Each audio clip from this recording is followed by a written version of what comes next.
పెద్దవారు ఆఫీసులో పోయి మేము మా పొలం తప్పు చేసి చేయమంటే చేయకుండా నాకెవరు లేరని చేయమంటే నేను చేయను సతనా నేను ఇక్కడనే చచ్చిపోతాను, ఆ భూమి ఉండిపోయినా కానీ అంటే సాగుపోని అంటుంది. నాకేమి ఏం నాకు దగ్గర చెప్పేది ఏం లేదు అంటుంది అని అన్నీ అంటుందని చెప్తాను. చందా కోటేది అన్నీ పాతరేది, మా నాయనగారు పాతరేది, మాది పెద్దగూడెం 265 ఉన్న భూమి మా చిరుసనగండ. ఆ భూమి మా అన్నగారి పేరు నుంచి మాకు బాగా పంపిణీ వచ్చిన భూమిని పక్కన చేనాయన అదే పేరుంది. వేరే ఆయన ఎక్కించుకొని మేము కోర్టు నుంచి కాగితాలు తెచ్చిచ్చినా కూడా మమ్మల్ని పట్టించుకోకుండా ఆయన నెంబర్ చేసిండ్రు. దీన్ని మా భూమి మాకు పరిష్కారం చేయాలి. చిరుసనగండ శివార్లో 265 అంటే 27 గుంటల భూమి.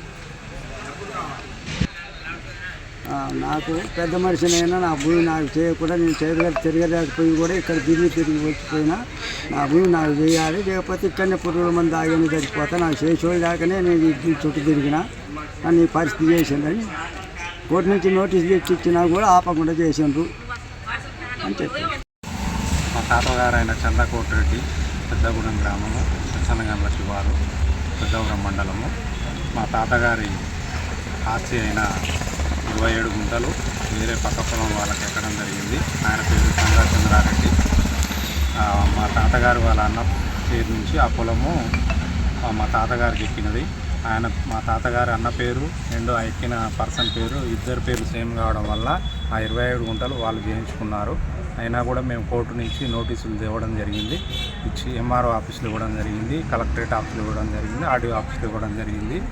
అది ఇచ్చిన తర్వాత రిజిస్ట్రేషన్ చేయట్లేమో ఆపుతామని చెప్పి మళ్ళీ అవతల పర్సను హైకోర్టు నుంచి స్టే తెచ్చిండు, మేము చేసేస్తున్నామని చెప్పి రిజిస్ట్రేషన్ చేయడం జరిగింది.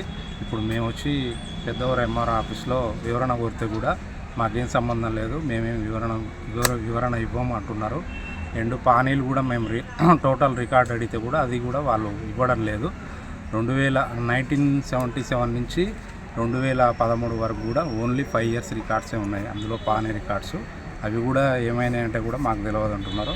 ఏది కరెక్ట్ లేదు. పెద్దవరం మండలం ఎంఆర్ఓ ఆఫీసు అంత గందరగోళ పరిస్థితి ఉన్నది. దీని గురించి మాకు న్యాయం చేయగలరని ఆశిస్తున్నాము. మాకు ఏం చేయాలనో తెలియని పరిస్థితిలో మేము తీర్మార్ మల్లన్న గారిని సంప్రదించడం జరిగింది. మాకు ఏదో ఒకటి చేయగలరని ఆశిస్తున్నాము.